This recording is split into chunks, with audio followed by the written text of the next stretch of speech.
People are more interested in what your customers say about you than you say. You can say you're fantastic, but what did Mrs. Jones say about you? And people would pay more attention to that. People they're not authentic, and they don't really get the message across of who they are. It's all about problem solving. How can you help somebody? It's not about what you do, it's about how can you make somebody's life easier. A lot of people have this idea of networking, that it's stuffy, men in suits, but most of the time we talk about where they've been on holiday, when people use social media and YouTube. If you've got experience and knowledge, put that into video, or if you can't do that, work with somebody that can help you do that. At 15, if somebody had said, you will work with your dad, I'd have said, absolutely no way. Yeah.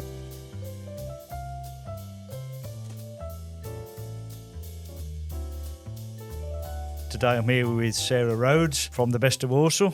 Good evening. Hi. How are you, Sarah? I'm good, thank you. Good. Do you want to just give us a brief introduction about you and what you do? Yeah, sure. So my name is Sarah. I'm 40 years old and I've been running the Best of Walsall for the past 15 years now. It's a family-run business that I run with my father, Alex, and we support over 300 businesses across Walsall with their marketing. And I'm also a mum to 3. 2 boys, aged 12 and 7, and a daughter who is 3. So, yeah, my life is all about juggling and trying to find the balance. Yeah. So I guess that leads you into the first question. You know, as a mum of 3 and running a business, how do you cope with all of that demand? You know, how do you prioritise what you do and where? You have a lot of pulls from the family and it is, the business as well. My day starts very early. I always like to get up early, but my husband's actually a HGV driver, so he leaves the house early hours, so it's me on my own with the 3 children in the morning. So I like to get up early, get all the breakfast ready, have that daily juggle in my head as to who needs a PE kit today, who's cooking, who needs this and that. So, yeah, getting up early definitely helps, having a cup of coffee in peace. And then, do the school run and then really switch into business mode. So some days I'm out and about seeing the businesses, getting content, which I love. And then other days I'm in the office, working with the team, creating new content on the website.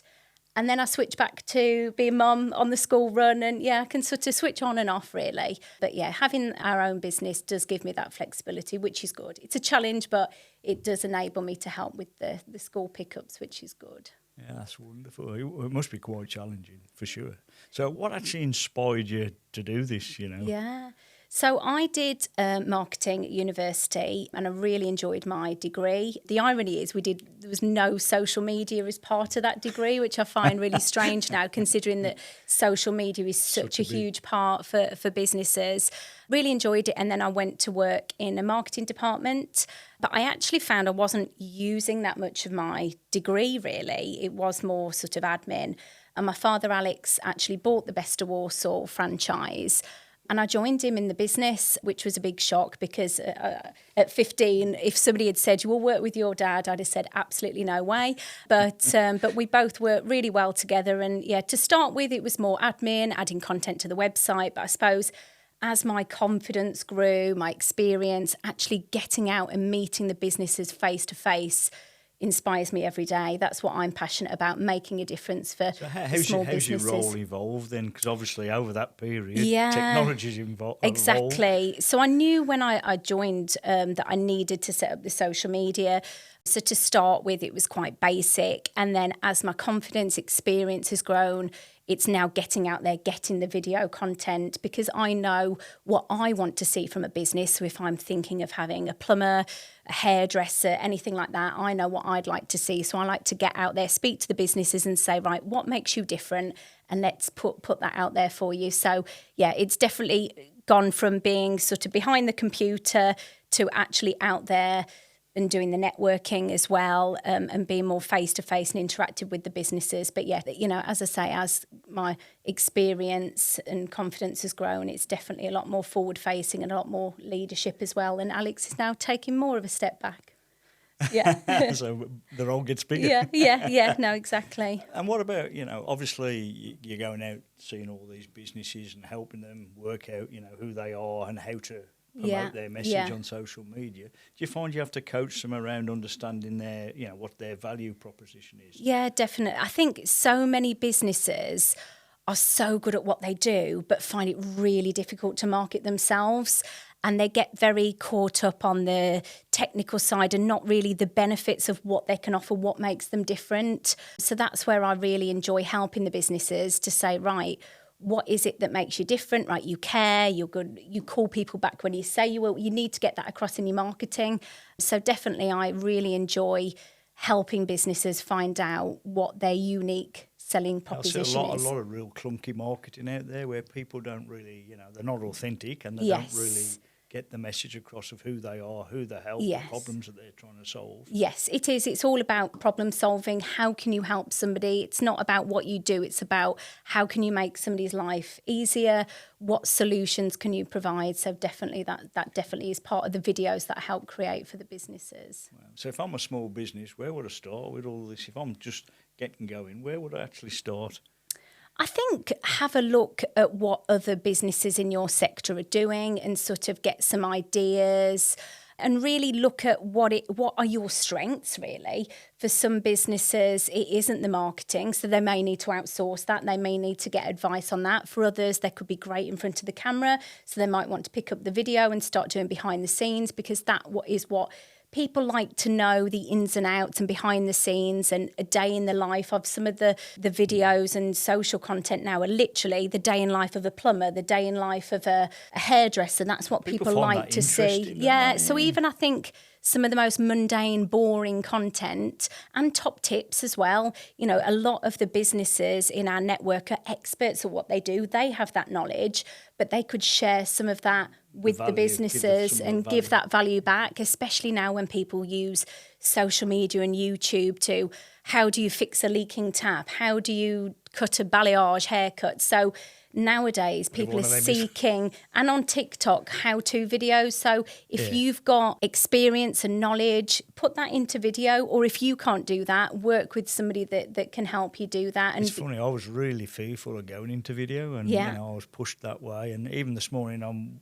having a walk this morning, and I actually did a little video of me walking, saying how I had a bit of a meltdown yesterday and I was fearful of being in front of the camera, and then I got a phone call that made me think about it a little bit differently. I thought, well, I look back on the last 12 months of what I've put out there, and there's 70,000 subscribers on this channel now, and over 430,000 views. So people are engaging in that content. If it's adding value, it's really engaging. Definitely. I think to be successful, you have to put yourself out there. And that also lends into why at the Best of Walsall, not only do we promote the businesses online, but also do the networking as well. Businesses can't hide away anymore. They need to be out there meeting people, making those valuable connections, and you have to put yourself out there. It doesn't come naturally to anybody. It doesn't come naturally to anybody to be in front of the camera. But if you don't, then who knows what can happen if you do put yourself out there. And some of your members are doing some absolutely fantastic things out there. Yes, exactly. Yeah. So what about your biggest challenge then? Over these years, stepping away from a corporate life into the family business.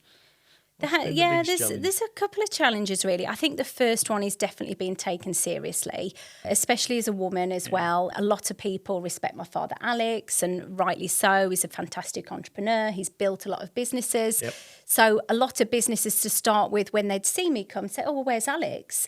So really I've had to work hard to build that trust and show that I do know what I'm talking about, that I have got the experience.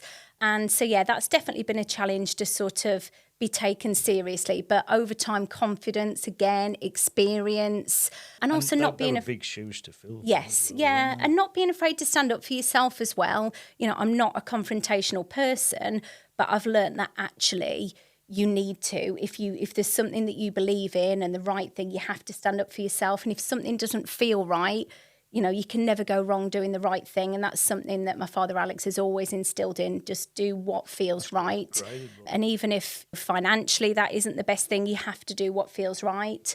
So another challenge, I think I've definitely built a harder shell because I do care what people think and I do overthink things. So definitely, you can't please everybody. You can only ever try your best, but you can't please everybody. Another challenge is definitely running the business alongside juggling the family, because I've never had a traditional maternity leave where I'd go and leave, a business for months. I never really switch off.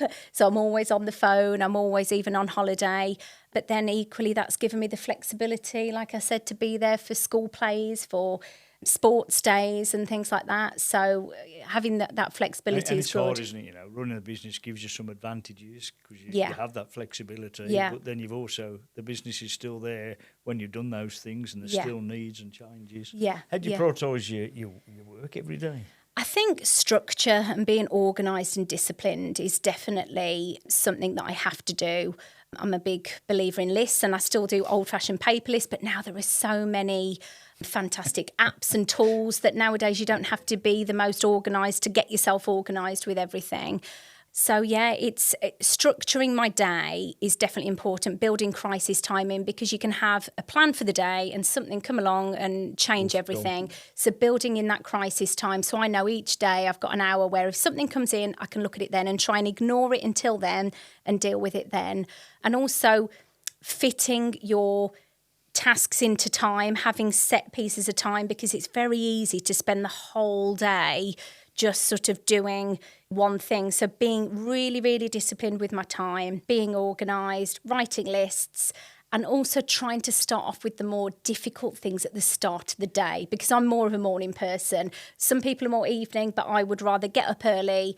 And if you tackle some of the more difficult stuff head on, that definitely seems to work for me. That's what I teach my kids. Yeah. Eat the frog first. Yes, exactly. Because the more things you put off, the more they become bigger and bigger. And they're not actually as bad as you think they're going to be. So, definitely structuring the day, being organised, writing lists, having lots of reminders, and having that real plan for the week. Time on the business and time in the business, because it's so easy as business owners to get sucked into the day-to-day stuff that you need to have that time and have a meeting with yourself to say, are you hitting those, especially small businesses, because they don't have all the managers and the staff and everything else. You are HR, you're the manager, you're everything, you're marketing. So I think definitely having those regular check-in meetings with you. I mean, we have a monthly meeting, myself, Alex and the team, which is really important. We have it every single month. And so that's time for us really to take stock of everything and plan everything out, and then put that time into the diary as well. The Best of Walsall, then, it's a great network. I've been in there for the last 12 months. Tell me about why a business should join the Best of Walsall. I think businesses join for lots of different reasons. I think, we see ourselves as a really strong business community, because it can be very lonely running a business. Oh, for sure. And automatically to join a group where you've got so many local experts, from solicitors, plumbers, a whole cross-section of different businesses. So straight away you have got that support. People ask advice. Obviously, we have our website, so we get a large amount of local people using the website, looking for local services. And we're very big on reviews as well. Reviews is something that even 15 years ago, before reviews were as big as they were now, we said to business, you need to collect your customer reviews, because people are more interested in what your customers say about you than you say. You can say you're fantastic, but what did Mrs. Jones say about you? And people would pay more attention to that. So we have on our website a fantastic reviews platform where we can feed in reviews from Google, Facebook, Trustpilot, all different things, which really help position the businesses. And we do awards for those as well, just to encourage reviews. Socials. I'm so passionate about helping support local businesses, getting content from their restaurant, from their salon, from whatever they may be doing. So we really help businesses push out on social media, because some businesses, they don't want to be in front of the camera, and they want somebody else to talk about them. So I go in and talk about them. And they really enjoy that. And then the networking side as well. We've got such a strong community. We now do breakfast meetings, evening meetings. I do a ladies' lunch now, because women still struggle to do those early morning, because a lot of women do have the more traditional roles. They have to take the children to school. So we try and be flexible and do different times for our networking, and the businesses really enjoy. If you were to look back over the last 10 or 15 years, what's one thing you might have changed? That's interesting, really. Perhaps doing more networking sooner, I suppose, maybe, because we've got such a demand for it now, and especially since COVID, everybody was tucked away, but I was really pleased that during COVID we still kept on Zoom calls and things like that. So maybe just to do more of the meetings at different times, because now we do evening ones, breakfast, ladies' lunches. Yeah. So I may have started the ladies' lunches a bit sooner, actually, because it's probably only been the last few years that I've done that. And it is a lonely place for women in business, isn't it? Yes, it is. Something I interviewed Claire Allsop, who's a VA a few months ago, and she's only just in the early stages of starting her business. But she was talking about, she's gone from working in a big corporate role with all that support around her to suddenly she's in the same room as she was working from home in the corporate, but she's now on her own. Yeah, and she just felt very, very isolated. Yes, and trying to work it all out on her own. Definitely. There's definitely a big need to be part of the community. And I think women, they can feel intimidated as well as some of the meetings. So I think having that women's only meeting works quite well, and a lot of women get support from each other and help each other. And certainly the value of the business networks connecting together and coming together and seeing the shared vision and sharing services. That's how I've ended up in this studio. Yes, I met Nathan and Owen, and that's how we ended up meeting people. You just build that know, like and trust, and you're more likely to recommend a business to a neighbour, a family member, if you've met them personally, because you can look into their eyes and see their values. So a lot of the time at our networking, a lot of people have this idea of networking that it's stuffy men in suits, but most of the time we talk about what food people enjoy, where they've been on holiday, because it is just building those relationships to get to know people. And a lot of our businesses have become friends and meet each other socially. I love as well the diversity of the businesses. You've got everything from plumbers to drone operators. It's fantastic for me, not so much for my bank balance, because I'm constantly using our Best of Walsall businesses for anything that I need at home and things. But there's a local expert for everything in the group. It's good to support that community. Yes, definitely. So I'm a new business. I'm thinking of joining. Yeah. Tell me why then. Why should I join your community? I think firstly, going back to that support, having that little bit of hand-holding and getting things set up. There's a few basic things that you can do online that are quite low cost that I often help new businesses with, such as setting up their Google My Business profile, the free version, getting good photos and content. So I suppose there's that little bit of support there initially. And having that online visibility, it's really hard to get that good online footprint. We've got a good authority with Google, so they see us as a trusted source. And what I really love now with AI is picking up the Best of Walsall and people's profile. I think because it's a third party saying this business is good, it's more credible than somebody on their own website saying we're a fantastic plumbing company, but if a third party is to review you. So that's what's really exciting for us, is that AI is seeing us as a real credible source. So if people are typing into Google, who is the best garage door company, it's actually citing and sourcing the Best of Walsall. So I suppose that's another reason, is the really online visibility, because it can take a long time. People can pay hundreds, if not thousands of pounds a month in SEO to get ranked, to build up that. So being part of our website automatically gives you access into that group, into our network, really. So we obviously have our website, we have an email newsletter that we send up. We've got a really good local database of people that we email out to each week. So offers, events, tip opening times in Walsall. That's our most popular blog. Oh, really? Tip opening times. We like to see ourselves as a local hub, so it's not just about promoting the businesses. It is about community as well. Any late night chemist opening to when the splash parks open at Walsall Arboretum. We want our website to be a one-stop shop for anything. And so we allow local charities and community groups to add their events for free and to put their information on there as well. So if anyone's interested, is it the website that's where they should start? Yeah, go to the website. Yeah, definitely. Or our social media pages, the Best of Walsall. We're on Facebook, TikTok, Instagram. So reach out to us on socials. And there you can see some of the videos as well, where I go behind the scenes in a business and tell people a little bit more about them. So just looking forward, what does the future hold then? What do you see going forward? I see more social content, definitely, and getting more of the businesses on socials and doing more of the videos. doing more online really to get our businesses found, looking at any of the, how AI now is, and using AI search on our website as well. We're working with our web team to really look at some exciting things around that. So yeah, using AI, doing more videos and doing more networking as well with the businesses, because and the kids growing up. And the kids growing up, yeah, it's all a juggle, but it's good. Well, thank you very much for your time today. That's been absolute wonderful insights. Thank you very much. Sarah. Thank you.